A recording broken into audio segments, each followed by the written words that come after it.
மேல் நடவடிக்கை இருக்குன்னு டிவிக்கு அறிக்கை விட்டுருக்காங்க. இந்த டாஸ்மாக் விவகாரத்துல டிவிக்கு முதல்ல வர சொல்லுங்க. ஸ்கூல் பசங்க மாதிரி உட்கார்ந்து பாலிடிக்ஸ் பண்றாங்க. டிவிக்கு என்ன சினிமா ஷூட்டிங்ல அரசியல் பண்ணுவாங்க. டிவிக்கு சினிமா ஷூட்டிங்ல உட்கார்ந்து பாட்டு பாடிட்டு நடிகைகளோட இடுப்பு கிள்ளிட்டு அரசியல் பண்ணிட்டு இருக்காங்க விஜய். நம்ம விஜய் நம்ம எதிர்க்கிறதுக்கு இவங்க காரணமே இல்லாமல் இவங்க எடுக்கிற காரணம் என்னன்னு பார்த்தீங்கன்னா, அவர் சினிமா நடிகர், அவர் வந்து சினிமாவில் அப்படி நடிச்சுட்டு இப்போ இப்படி பேசலாமா, சினிமாவில் சிகரெட்டு பிடிச்சிட்டு இங்கே வந்து இது பேசலாமா, சிகரெட்டில் தண்ணி அடிச்சுட்டு இங்கே வந்து இப்படி பேசலாமா, சினிமாவில் இடுப்பை கிள்ளி இப்படி இங்கே வந்து நீங்கள் பேசலாமா அப்படின்னு இவங்க அவருடைய தொழிலை குறித்து மட்டும்தான் காரணம் சொல்லுவாங்க ஒழிய வேறு ஏதாவது அரசியல் காரணம் இருக்கான்னு கேட்டால் இவங்களுக்கு காரணமே இருக்காது. ஆனால் இவங்க வண்டவாளம்லாம் எப்படி அப்படின்னு நம்ம பார்க்கணும்ல, அதை தான் இந்த வீடியோவில் நம்ம பார்க்க போகிறோம். ஹோப்ஃபுல்லி என்டர்டெயின்மெண்ட் வீடியோவாக இருக்கும். ஸோ கடைசி வரைக்கும் பாருங்கள், மிஸ் பண்ணிடாதீங்க.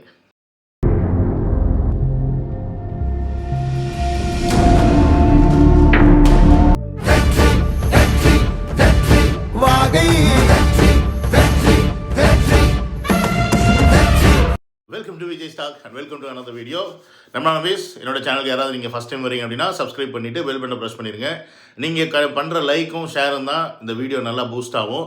ஸோ அதை மறந்துடாமல் அதை நிறைய செய்யுங்க. உங்களுடைய கமெண்ட்ஸை நீங்கள் என்ன தோணுதோ அதை போட்டுருங்க. நல்லா இருந்தால் வர இருப்போம், நல்லா இருந்தால் கழுவி ஊற்றுவோம், அவ்வளோதான், மேட்ரு முடிஞ்சு போச்சு. சரி, நம்ம ஆட்டுக்குட்டி மேட்ருக்கு வருவோம். அவர் நம்ம அண்ணனை பார்த்து என்ன சொல்கிறாரு, சினிமாவில் இடுப்பை கிள்ளிக்கிட்டு வீட்டில் உட்காந்துக்கிட்டு நீ அரசியல் பண்ணுற ஸ்கூல் பசங்க மாதிரி அப்படின்னு சொல்கிறாரு. இதை பொது வெளியில் சொன்னாலும் உள்ளுக்குள்ளே அவருக்கு வேறு ஏதோ காண்டு இருக்குன்னு எனக்கு தோணுது.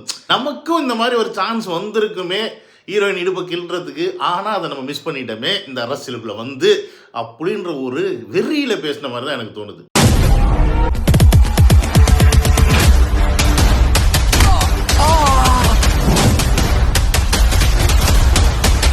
Sports person is a brand ambassador for our nation.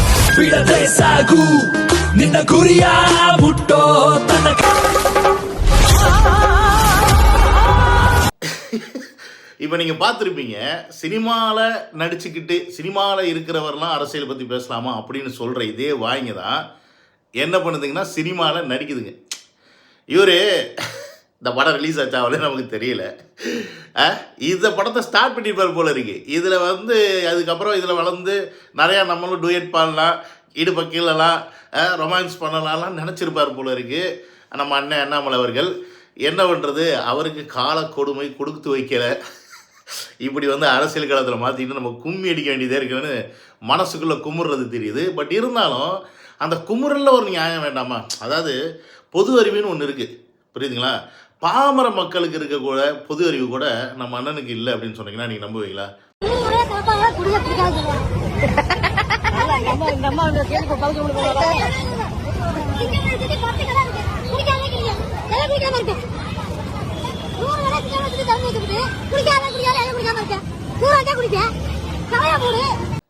பார்த்தீங்களா, இந்த அம்மா அவங்கள செருப்பை மட்டும் கலட்டி எடுத்து அடிக்கலை, யார இந்த அரசாங்கத்தை, அவ்வளோதான். மற்றபடி சும்மா சிம்பிளாக முடிச்சுட்டு போயிடுச்சு.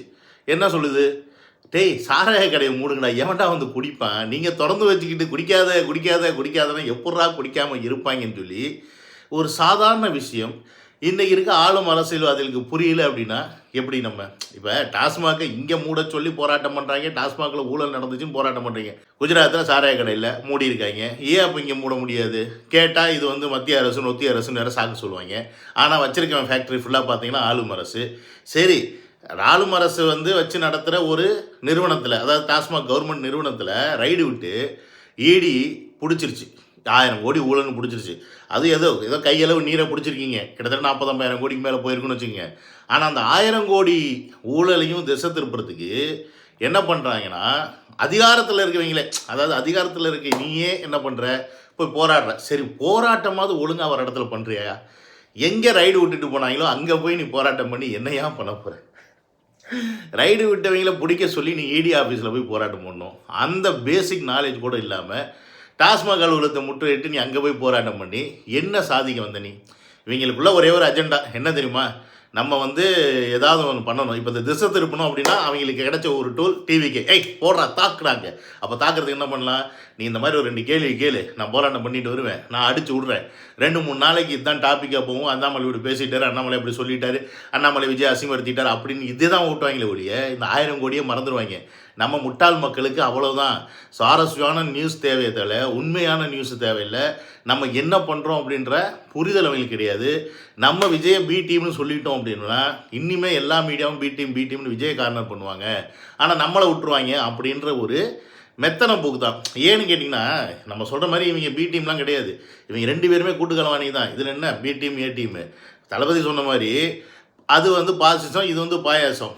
இங்கே ஒன்று பிரச்சனைனா அவங்க சப்போர்ட்டுக்கு வந்துடுவாங்க, அங்கே ஒரு பிரச்சனைனா இவங்க சப்போர்ட்டுக்கு போயிடுவாங்க. ஆனால் எப்படி சப்போர்ட்டுக்கு போகிறோன்னே நாங்கள் மக்களுக்காக போராடுறோம் பார்த்தீங்களா அப்படின்ற ஒரு அந்த போராட்டத்தை எடுத்து வச்சுருவாங்க. ஆனால் போராடி என்னடா சாதிச்சிங்கன்னு கேட்டால் ஒன்றுமே இருக்காது. திருப்பியாக தான் சொல்கிறோம், போராடுறவங்க அதிகாரம் இல்லாதவர்கள் போராடுவாங்க. அதிகாரத்தில் இருக்க நீங்களே மாற்றி மாற்றி போராடிக்கிட்டிங்கன்னா எப்பட்றா இது? எனக்கு ஒன்றுமே புரியல. ஸோ இவங்களுடைய போக்கு பார்த்திங்கன்னா திசை திருப்புறதுக்கான வேலையை பண்ணுவாங்களே ஒழிய மக்களுக்கு நல்லது நடக்கணுமா அதெல்லாம் நாங்கள் செய்ய மாட்டோம். அதை செஞ்சிட்டோம்னா நாங்கள் எப்படி சம்பாதிக்கிறது? அது ஒரே ஒரு நோக்கம் மட்டும்தான் இவருக்கு. சரி, இவருடைய சினிமா ஆசை பாதியில் நின்று போச்சு. அந்த வருத்தத்தில் தளபதி அவர்களை இடுப்பை கீழ்றான்னு சொல்கிறாரு. ஆனால் இடுப்பை கீழ்றான்னு சொல்கிறீங்களே, உங்கள் கட்சியிலேயே ஏகப்பட்ட ஹீரோயின்ஸ் இருக்காங்க. குஷ்பு இருக்காங்க, நமிதா இருக்காங்க, கங்கனா ரனாவத் இருக்காங்க. இவங்கெல்லாம் எப்படி நடிச்சிட்டு வந்தாங்க, எந்தெந்த இடத்துல யார் யார் எந்தெந்த ஹீரோ கிட்ட இடுப்பை காமிச்சிட்டு வந்தாங்க அப்படின்றது உங்களுக்கு தெரியும். நீங்கள் அண்ணாமலை அவர்களே அவங்கள்ட்டலாம் போய் கேட்பீங்களா? நீங்கள் ஏன் இங்கே இடுப்பை காமிச்சிட்டு வந்தீங்க அப்படின்னு கேட்பீங்களா? ஏன் நாகரிகமாக அரசியல் பண்ணுங்கன்னா ஏன் நாதாரித்தனமாக அரசியல் பண்ணுறீங்க? நாங்களும் அப்புறம் நாதாரித்தனமாக பேசினோம்னா இப்படி பேசுகிறாங்க, தமிழக வெற்றி கழகத்தின் பசங்கள்லாம் அசிங்கமாக பேசுகிறாங்க, திட்டுறாங்கன்னு வேற சொல்கிறது. நீங்களே முதல்ல தருதலைங்க மாதிரி பேசுகிறீங்க. இதில் எங்களை வேற வந்து தற்கொலைன்னு சொல்லிக்கிறீங்க. தற்கொலை தருதலை எல்லாம் ஒரு கூட்டத்தில் இருக்குது. சரி, அடுத்த பார்ப்போம். ஒரு நடிகரின் பின்னால் இளைஞர்கள் அப்படி திரும்புவார்கள் என்றால் அந்த இளைஞர்கள் திருமாவளவனுக்கு தேவையில்லை. இவருமே நமக்கு உண்மையாக வண்ணம்லாம் கிடையாது. ஏன்னு கேட்டிங்கன்னா இவர் ஒரு சமூகத்தின் அடையாளமாக வந்து பார்க்கப்படுகிறார். இவங்கள திருமாவளவன் வந்து பார்த்திங்கன்னா தலித் சமூகத்தின் தலைவராக பார்க்கப்படுறார். ஆனால் நீங்கள் ஏன் ஒரு பொது தலைவராக மாற மாட்டேங்கிறீங்க அப்படின்ற கேள்விக்கு அவர்கிட்ட பதில் இல்லை. புரியுதுங்களா? ஏன்னு கேட்டிங்கன்னா இவரும் வச்ச விமர்சனம் என்னன்னு பார்த்தீங்கன்னா, நடிகர்கள் பின்னாடி போகிற இளைஞர்கள் என் கூட்டத்தில் தேவையில்லை, எனக்கு அந்த கொள்கை, எனக்கு வந்து கொள்கை கோட்பாட்டோடு வர்றவங்க மட்டும்தான் தேவை அப்படின்னு சொல்கிற திருமாவளவன் அவர்களே, நீங்கள் இப்படி பண்ணலாமா?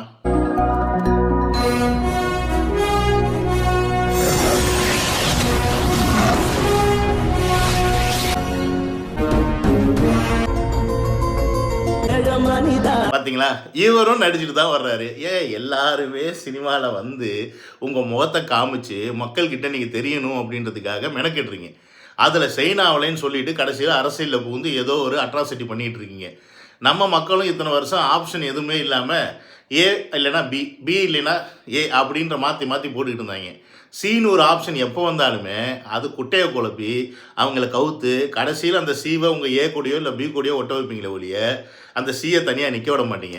ஸோ அப்படி இந்த ஏபிசி கேட்டகரிலாம் வராமல் தனித்துவமாக ஜெட்டுன்னு ஒரு கேட்டகரி தான் நம்ம தளபதி. ஏன்னு கேட்டிங்கன்னு வச்சுங்க, அது எங்கேயும் அவ்வளோ சீக்கிரம் ஒட்டாது. புரியுதுங்களா? அது அந்த மாதிரி ஒரு கேட்டகரி. ஸோ ஏபிசிலாம் வந்து எல்லா வேர்ட்ஸ்லேயும் வர ஃப்ளூயண்ட்டான ஈஸி வேர்ட்ஸில் வர வார்த்தைகள். பட் ஜட்டு நீங்கள் அவ்வளோ சீக்கிரம் வந்து பண்ணிட முடியாதுல்ல. அந்த மாதிரி ஒரு கேட்டகரி தளபதி. பக்கத்தில் இல்லாமல் ரொம்ப லாங்கில் போயிட்டாலேன்னு இவங்களுக்கு காண்டு.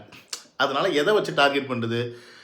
நடிகர்கள் பின்னாடி போகும் இளைஞர்கள் எங்களுக்கு தேவையில்லை, கொள்கை கோட்பாடை மற்றும் நம்பி வரும் இளைஞர்கள் மட்டுமே எங்கள் கட்சியில் தேவை, அவர்கள் மட்டும் வாக்களித்தால் போதும் அப்படின்னு சொல்கிறீங்களே. இந்த இளைஞர்கள்லாம் இன்றைக்கி விஜய் பக்கத்தில் போய் நிற்கிற காண்டில் தானே இவ்வளோ பேசுகிறீங்க.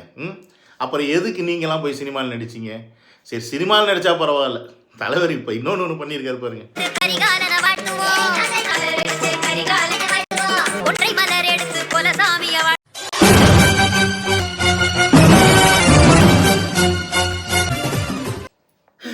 ஏதாவது பிரச்சாரத்துக்கு போகும்போது அந்த வண்டியில் நின்றுட்டு மக்கள்கிட்ட கையாட்டிட்டு போகிறது ஓகே. இப்படி காரில் வசதியானவங்க வாழ்க்கை வாழ்கிறீங்கன்னு மட்டும் நல்லா தெரியுது. தலித் சமூகத்தின் தலைவராக இருந்தால் என்ன, இல்லை நம்ம அண்ணாமலை மாதிரி பிஜேபி கட்சி மேனேஜராக இருந்தால் என்ன, இல்லை நாம் தமிழர் சீமான் மாதிரி இருந்தால் என்ன, உங்களுக்கு காசு வருது, தலைவர்ன்ற பேரில் ஜாலியாக வாழ்கிறீங்க, நைஸாக சொகுசு காரில் போகிறீங்க, மேலே ஏறி நின்றுட்டு. இங்கெல்லாம் சின்ன பிள்ளைங்க தான் மேலே ஏறி நின்றுட்டு கையை காட்டிட்டு போவோம். இவர் இப்படிப்பட்ட கோமாளித்தனங்களை செய்து கொண்டிருக்கும் திருமாவளவன் அவர்களே, உங்களை நாங்கள் மரியாதையாக எவ்வளோ இடத்துல மனசில் வச்சுருந்தாலும் இப்படி மரியாதையே எடுத்துக்கிற மாதிரி நீங்கள் பண்ணுறதை நினச்சா தான் எங்களால் ஒன்றும் முடியுது.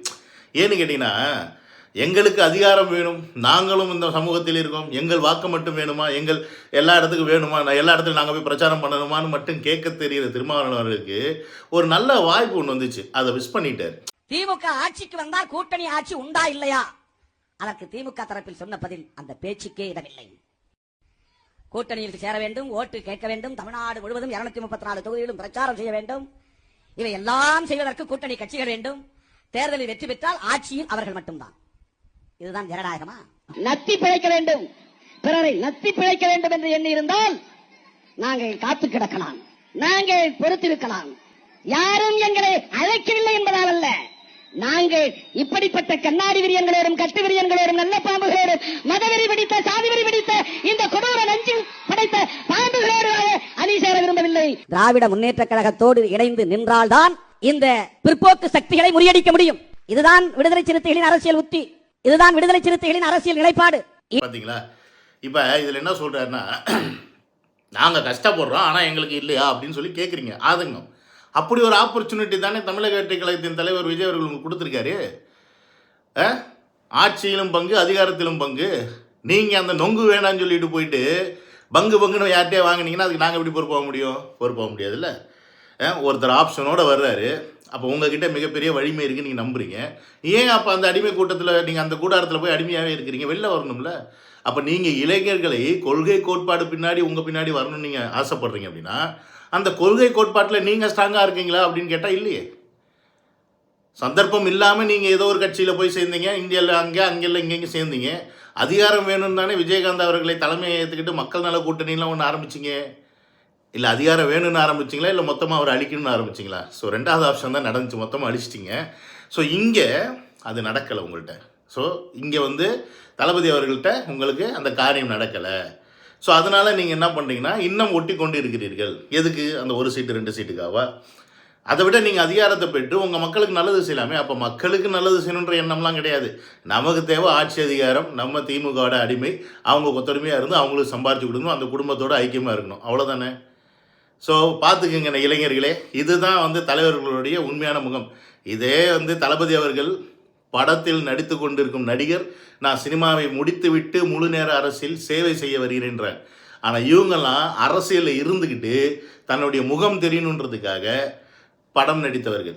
அப்புறம் திருப்பி அங்கே சோவிக்கலன்னு தெரிஞ்சுட்டு இங்கே திருப்பி அரசியல் பண்ணுறாங்க. ஸோ இப்போ தெரியுதா யாது உண்மையான அரசியல்வாதின்னு? ஸோ மக்களுக்காக வந்த அரசியல்வாதி யார் அப்படின்னு இதுலேருந்தே நம்ம புரிஞ்சுக்கலாம். இந்த போஸ்ட் நான் போகிற போக்கில் எப்படி சொல்லுவோம்னா, நம்ம கடையில் போய் எதாவது காய்கறி வாங்குவோம், கடைசியில் கொசுறு கேட்போம்ல, அந்த மாதிரி தான் இது. இதை பார்த்தோன்னே எனக்கு ரொம்ப ஃபன்னியாக இருந்துச்சு. ஸோ இதை நான் ஆட் பண்ணணும்னு ஆசைப்பட்டேன். 2026 மேஜிக் நடக்கும் அப்படின்னு சொல்லி போட்டு நாம் தமிழர் சீமானோடைய ஃபோட்டோ போட்டு ஒருத்தங்க கமெண்ட் போட்டிருக்கேன் ட்விட்டரில். அட கோமாளி பயல்களா, நாம் தமிழர் சீமானவர்கள் 2026 வர்றது மேஜிக்னு நீங்களே முட்டாள்தனமாக சொன்னால் எப்பட்றா? மேஜிக்னால் அது உண்மை இல்லைடா, உண்மை மாதிரி ஆனால் உண்மை இல்லை. ஸோ நீங்கள் நம்பிக்கிறீங்க, உங்களுக்கே தெரியும் நடக்க போகிறது இல்லை, ஆனால் நடக்கும்னு வெளில சொல்லிப்போம் அப்படின்னு முட்டாள்தனமாக மேஜிக்கோட அர்த்தமே புரியாத நீங்கள் அந்த வேர்டை யூஸ் பண்ணுறீங்க அப்படின்னா நீங்கள் இப்போ எவ்வளோ பெரிய தற்குறிசாக இருப்பீங்க? இவர் உண்மையாலுமே ஜெயிக்கணும், உண்மையாலுமே உங்களுக்குலாம் நல்லது செய்யணும்னு நினச்சிருந்தாருன்னா இவர் தனியாக நிற்கிறத விட்டுவிட்டு சந்தர்ப்பம் கிடைக்கும் போது, ஓகே அவர் சொன்ன மாதிரி திராவிட கட்சிகள் இல்லாமல் புதிய ஒரு கட்சி புதிய எண்ணத்தோடே வரைய ஒருத்தர் வரும்போது அவரை ஏற்றுக்கிட்டு அவர் கூட ட்ராவல் பண்ணுறதை விட்டுவிட்டு அவரை எதிர்க்கிறார் அப்படின்னா அப்போ இவர் என்ன வேலை பார்க்குறாருன்னு நான் சொல்லலை, அவர் வாயிலே சொல்கிறார் பாருங்க. 63 இடத்தில் 21 தேர்தலில் வெற்றி தோல்வியை தீர்மானித்தது நாம் தமிழர் கட்சி. ஐயா எடப்பாடி பழனிசாமி பின்னடைஞ்சு ஐயா ஸ்டாலின் 300, 400, 500 ஓட்டுகளில் வெற்றி பெற்று முதலமைச்சராக காரணம் நாம் தமிழர். ஸோ இவங்க தேர்தலில் நிற்கிறது ஓட்டை பிரிக்கிறதுக்கு மட்டும்தான். ஓட்டை பிரித்து கடைசியில் திமுகவை ஜெயிக்க வைக்கிறது. இதை தான் இப்போ பழங்காலமாக பண்ணிக்கிட்டு இருக்காங்க. இவர் வாயிலே சொல்லிட்டாரு, கிட்டத்தட்ட 10,000-15,000 ஓட்டெல்லாம் இவங்க எடுத்துட்டாங்க. அதனால டிஎம்கே ஜெயிச்சிருச்சு. ஏடிஎம்கே ஆல்ரெடி வீக்காக இருந்தனால அங்கே வர வேண்டிய ஓட்டுகள் எல்லாமே சீமான் பக்கம் போனதில் ஏடிஎம்கே அடி வாங்கிருச்சு. அப்படி இல்லைன்னா ஒருவேளை ஏடிஎம்கே ஜெயிச்சிருக்கலாம். சரி, அப்படியே திமுக வரக்கூடாதுன்னு சீமான் நினச்சிருந்தா, இப்போ சொன்னேன், அப்படியே திமுக வரக்கூடாதுன்னு சீமான் நினச்சிருந்தா இவர் என்ன பண்ணியிருக்கணும்? ஒன்று ஏடிஎம்கே கூட கூட்டணி வச்சுருந்து நின்று ஜெயிச்சு துணை முதலமைச்சராக கூட ஆகிருக்கலாமே நீங்கள். ஏன் நீங்கள் செய்ய மாட்டேங்கிறீங்க? எப்படி நீங்கள் விஜயை வந்து வந்தால் டேரெக்டாக சிஎம்க்கு தான் வருவீங்களான்னு கேட்குறீங்களோ, அதே மாதிரி சீமானும் வந்தால் டேரெக்டாக சீமான் தான் முதலமைச்சராக தான் வருவாரா? ஏன் அவர் வந்து துணை முதலமைச்சர் வந்து அதுலேருந்து மக்களுக்கு நல்லது செய்ய முடியாதா? அந்த கட்சியை எதிர்த்து கேள்வி கேட்க முடியாதா? இன்றைக்கி நான் வெளியில் இருந்து அதிகாரம் இல்லாமல் இவ்வளோ கேள்வி கேட்டு கேஸ் வாங்கி ஊரை விட்டு நாட்டை விட்டு போக முடியாத ஒரு இடத்துல இருந்து மக்களுக்காக போராடுறேன்னு சொல்கிற நீங்கள் கூட்டணியில் இருந்துக்கிட்டு போராடலாமே. எதிர்கட்சி தலைவராக இருந்தோ இல்லைன்னா துணை முதலமைச்சராக இருந்தோ இன்றைக்கி நிறையா இன்னும் போராடலாமே. அப்போ நீங்கள் இன்னும் பேசும்போது மக்கள் உங்கள் பின்னாடி அதிகமாக வருவாங்களே, ஆமாம் இவர் கரெக்டாக தானே கேட்குறாருன்னு. ஏன் உங்களுக்கு அந்த பாயிண்ட்டே வர மாட்டேங்குது? அப்போ நீங்கள் உண்மையாலுமே கூட்டுக்கலவானீங்க. ஸோ உங்களுடைய ஒரே அஜெண்டாவும் திமுகவை ஜெயிக்க வைக்கணும். அதனால தான் நீங்கள் பெரியாரை பற்றி பேசினாலும் கேஸு போட மாட்டேங்கிறாங்க, சிஎம்ஐ பற்றி பேசினாலும் கேஸு போட மாட்டேங்கிறாங்க, என்ன போராட்டம் பண்ணாலும் கேஸு போட மாட்டேங்க. சரி, பிடிச்சி உள்ள வைக்க மாட்டேங்கிறாங்க, கேஸு போடுவாங்க. கேஸு இவர் இருக்குன்னு சொல்கிறார், எத்தனை கேஸ் இருக்குன்னு யாருக்கு தெரியும்? புரியுதுங்களா? ஸோ அப்போ எல்லாமே நாடகம், எல்லாருமே இந்த மாதிரி விஷயங்களை செஞ்சுட்டு தான் இன்றைக்கி நம்ம முன்னாடி வந்து உட்காந்துக்கிட்டு விஜய் வந்து ஒரு நடிகர், அவர் வந்து ஸ்கூல் பசங்க மாதிரி வீட்டில் உட்காந்து அரசியல் பண்ணுறாரு, நடிகை இடிப்பை கிள்ளி விட்டு கடைசியில் இவர் வந்து நமக்கிட்ட அட்வைஸ் பண்ணுறாரு, சரக்கு அடித்து சீரட் அடித்து விட்டு படத்தில் வந்து இங்கே வந்து டாஸ்மாகை பற்றி பேசுகிறாரு. ஸோ தொழிலுக்கும் மக்கள் சேவைக்கும் வித்தியாசம் புரியாத மங்குனிகளைத்தான் நாம் இத்தனை வருடங்களாக செலக்ட் பண்ணியிருக்கோம். அப்படின்றத நாம் புரிஞ்சுக்கல அப்படின்னா நம்மளை விட பெரிய மங்குனிகள் முட்டாளுகள் தமிழ்நாட்டில் இருக்கவே முடியாது, உலகத்திலே இருக்க முடியாது அப்படின்றத இந்த வீடியோ மூலிமா ஸ்ட்ராங்காக சொல்லிக்கணும்னு ஆசைப்பட்டேன். இந்த வீடியோ உங்களுக்கு கண்டிப்பாகவே நான் சொன்ன விஷயங்கள் புரிஞ்சிச்சு அப்படின்னா, இந்த மாதிரி கூட்டுக்காரவாணித்தனம் பண்ணுறாங்க பாருங்கள், இவங்கள கூண்டோடு வீட்டுக்கு அனுப்பணும் அப்படின்னா அதுக்கு செய்ய வேண்டிய ஒரே வேலை 2026 தமிழக வெற்றி கழகத்தை தமிழ்நாட்டின் தகுதியான இடத்தில் உட்கார வைக்க வேண்டும் அப்படின்றத நம்ம புரிஞ்சுக்கிட்டோம் அப்படின்னா, நம்ம இல்லை உண்மையிலே மக்கள் புரிஞ்சுக்கணும். ஏன்னா நம்மளை ஒரு தொண்டர் ஃபேன்ஸ் அப்படின்ற ஒரு பேஸ் போக உண்மையான மக்கள் புரிஞ்சுக்கணும். ஸோ மக்கள் புரிஞ்சுக்கிட்டால் மட்டும்தான் தமிழ்நாட்டுடைய ஒரு வெளிச்சம், புது வெளிச்சம் வரணும். இல்லைன்னா இன்னும் போக இருட்டுகளை போய் நாசமாக போயிடுவீங்க அப்படின்றத சொல்லி இந்த வீடியோவை இதோட முடிச்சுக்கிறேன். நடந்த video love you all take care, by.